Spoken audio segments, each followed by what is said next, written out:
Hello everyone, it's Magic Monday, and today we will be looking at From the Vault's Relics. This came out in the summer of 2010, and it consists of only artifacts. Now, let's get to it, shall we? Ether Vial, the first one. It's a card from Darksteel originally. Costs 1 mana, it's an artifact, and at the beginning of your upkeep you may put a charge counter on Ether Vial. If you tap it, you may put a creature card with converted mana cost equal to the number of charge counters on Ether Vial from your hand onto the battlefield. This is quite a nice card to trick other cards into play. Next up we have Black Vice, a classic artifact. It is 1 mana artifact. I believe the Black Vice was originally from either Alpha or Antiquities. I always mix those two up, the Black Vice and the Rack. It's an artifact, and as Black Vice enters the battlefield, choose an opponent. At the beginning of the chosen player's upkeep, Black Vice deals X damage to that player, where X is the number of cards in his or her hand minus 4. Yeah, so that's pretty good. And if you have the Rack, it deals damage the other way around. So if you have both of them in play, that's pretty sick. Alright, we have Isochron Scepter. Oh, I love this card. Isochron Scepter. 2 mana artifact Imprint. When Isochron Scepter enters the battlefield, you may exile an instant card with converted mana cost 2 or less from your hand. And if you pay 2 and tap it, you may copy the exile card. If you do, you may cast a copy without paying its mana cost. Yeah, this card is insane. Just imprint a Holy Day on it and people just don't do any damage. Or an Orim's Chant or whatever. Dark Ritual, for that matter. A Lightning Bolt even. Oh, it just keeps getting worse, sillier and sillier. This card was originally printed in, let me dig through my mind, I believe it was either Darksteel or Fifth Dawn. Darksteel, it must have been Darksteel. Alright, Ivory Tower, classic card from Antiquities. It's 1 mana artifact, and at the beginning of your upkeep you gain X life, where X is the number of cards in your hand minus 4. So it's actually an opposing Black Vice. Nice. In the story, the Ivory Tower has a small part. The artificers live there. Oh, what's his name? The red one. Felden, I believe. Was it Felden? Did Felden live here? I have to look that up. I'm not sure anymore now. Jester's Cap, originally printed in Ice Age. 4 mana artifact. If you pay 2 and tap it, sacrifice Jester's Cap. Search target player's library for 3 cards and exile them. Then that player shuffles his or her library. Yeah. This card was the poster boy card for Ice Age. I don't remember if there are any decks out there with combos for this, but I guess this had some kind of impact on Magic whatsoever, or else they wouldn't put it in From the Vault Relics, or would they? Next up, Karn Silver Golem, Urza's Time Machine, as we may discover in yet another lore video. I hope you liked the first one. Put out last week. If you haven't checked it already, go check it out.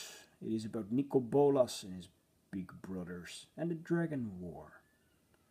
Or Dominaria. Right, Karn Silver Golem. It is 5 mana, a legendary artifact creature. It is a golem, and it is 4/4. Now, whenever Karn Silver Golem blocks or becomes blocked, it gets -4 +4 until end of turn. And for 1, you can target non-creature artifact, becomes an artifact creature with power and toughness equal to its converted mana cost until end of turn. Yeah. This card is being used in Commander quite a lot. I don't know if that's still the case today, because nowadays we have a lot of colorless creatures, which are legendary. But when I played Commander, this was an awesome Commander to play with. Right, we have Masticore, a card that has been played by John Finkel in the era of 1999 and 2000 and the World Championships. And yeah, he won with the deck. He became a national champion, international champion, sorry. This card is 4 mana for a 4/4, and at the beginning of your upkeep, sacrifice Masticore unless you discard a card. Now for 2 you can deal 1 damage to target creature, and for 2 you can regenerate him.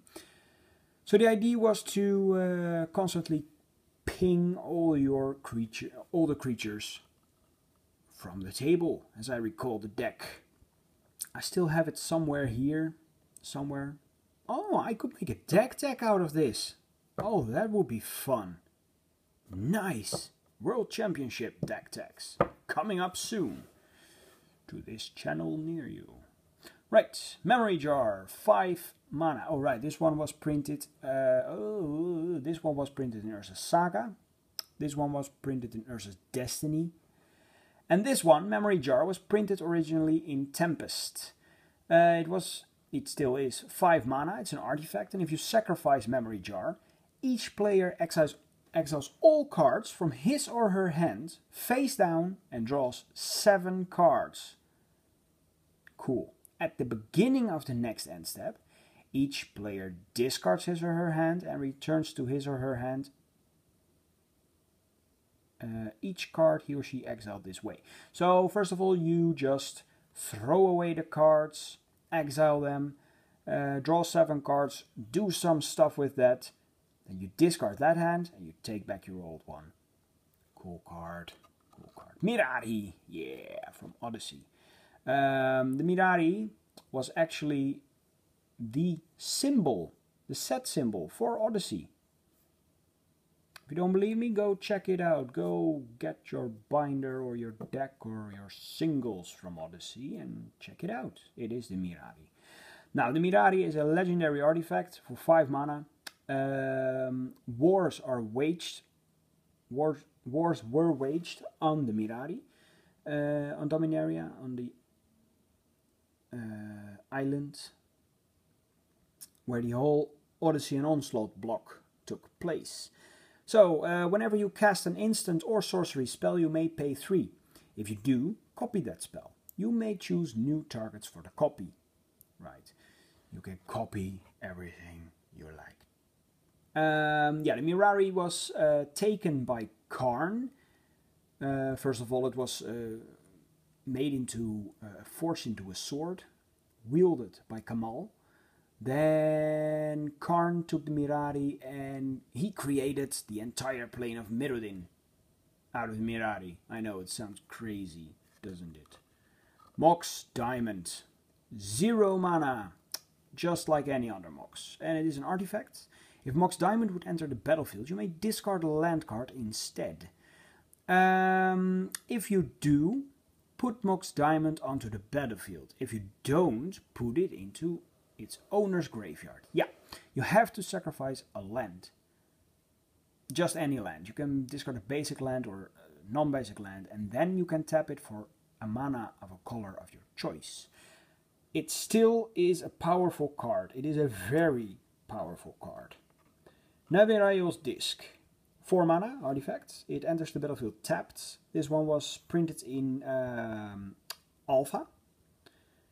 And it has been reprinted a couple of times from Beta, Unlimited of course, revised, I believe 4th edition and 5th edition had it as well. Then it skipped a while, then it came back in this set, which was insane at the time. I almost crapped my pants because I saw this, spoiler from the Vault Relics. And then it got reprinted in some other decks, I believe in a Commander deck. Yeah, probably commander decks. So it's 4 mana and comes into the, and enters the battlefield tapped. Now, this is a sweeper. It was used as one of the very first sweepers for old commander, EDH. For 1 you can tap it and then it destroys all artifacts, creatures and enchantments. So you don't have to sacrifice it, but since it destroys all artifacts, it destroys Neverrail's disc in the process. Next up, Sol Ring, a staple in every commander deck. Almost every commander deck. It is 1 mana and you tap it to add 2 to your mana pool.